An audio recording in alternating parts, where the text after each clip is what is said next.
Clip number 1614۔ اس clip میں آپ قرآن پاک کی سورہ حدید کا تعارف، آیت نمبر 1 کی تلاوت، ترجمہ اور تفسیر قرآن صراط الجنان سماعت فرمائیں گے۔ سورہ حدید کا تعارف۔ مقام نزول۔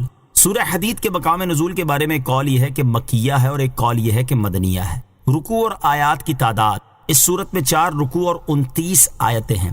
حدید نام رکھنے کی وجہ، عربی میں لوہے کو حدید کہتے ہیں اور اس صورت کی آیت نمبر 25 میں اللہ تعالیٰ نے حدید یعنی لوہے کے فوائد بیان فرمائے ہیں، اسی مناسبت سے سورت کا نام سورہ حدید رکھا گیا۔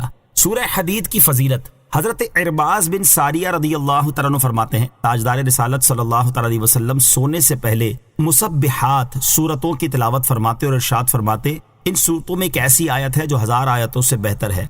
یاد رہے کہ مسبحات سے مراد وہ صورتیں ہیں جن کی ابتدا میں تسبیح کی آیات ہیں، جیسے سورہ حدید، سورہ حشر، سورہ صف، سورہ جمعہ اور سورہ تغابن۔ سورہ حدید کے مضامین، اس صورت کا مرکزی مضمون یہ ہے کہ اس میں عقیدے اور ایمان سے متعلق، جہاد اور راہ خدا میں خرچ کرنے کے بارے میں اور ان کے علاوہ دیگر چیزوں سے متعلق شرعی امور بیان کیے گئے ہیں۔ نیز اس میں یہ مضامین ذکر کیے گئے ہیں۔ نمبر 1، اس صورت کی ابتدا میں اللہ تعالیٰ کی صفات، اس کے اسماء حسنہ اور کائنات کی تخلیق میں اس کی عظمت و قدرت کے آثار کے ظہور کا بیان ہے۔ نمبر 2، مسلمانوں کو دین اسلام کی سربلندی اور اس کے اعزاز کی خاطر اللہ تعالیٰ کی راہ میں مال خرچ کرنے کی ترغیب دی گئی ہے۔ نمبر 3، دنیا اور آخرت کی حقیقت کو واضح کیا گیا اور بتایا گیا کہ دنیا فنا ہونے والا گھر اور کھیل تماشے کی طرح ہے، جبکہ آخرت ہمیشہ باقی رہنے والا گھر، سعادت اور بڑی راحت کی جگہ ہے، اور اس کے ساتھ دنیا کے دھوکے میں مبتلا ہونے سے ڈرایا گیا اور آخرت کی بہتری کے لیے عمل کرنے کی ترغیب دی گئی ہے۔ نمبر 4، مسلمانوں کو مصیبتوں پر صبر کرنے کی تلقین کی گئی اور تکبر و بخل کی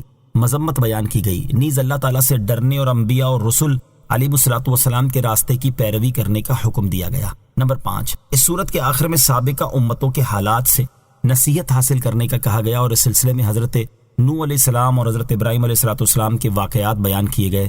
متقی لوگوں کے ثواب کو واضح کیا گیا اور اپنے رسولوں پر ایمان لانے والوں کے لیے دگنے اجر کا بیان ہوا، اور اس کے ساتھ یہ بھی بتا دیا گیا کہ رسالت اللہ تعالیٰ کی طرف سے ایک چناؤ اور اس کا فضل ہے، وہ اپنے بندوں میں سے جسے چاہے یہ رتبہ عطا کر دے۔ حضور علیہ الصلوۃ والسلام کی تشریف آوری کے بعد اللہ تعالیٰ نے نبوت کا سلسلہ ختم فرما دیا ہے، اب قیامت تک کسی کو نبوت نہیں ملے گی۔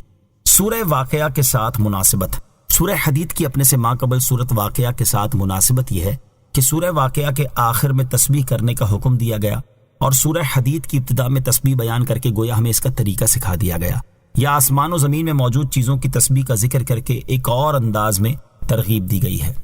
بسم اللہ الرحمن الرحیم۔ ترجمہ، اللہ کے نام سے شروع جو نہایت مہربان رحمت والا ہے۔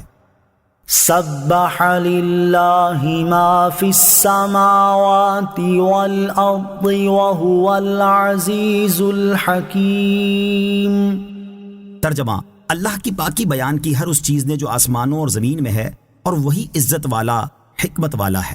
سبح للہ ما فی السماوات والارض، اللہ کی پاکی بیان کی ہر اس چیز نے جو آسمانوں اور زمین میں ہے۔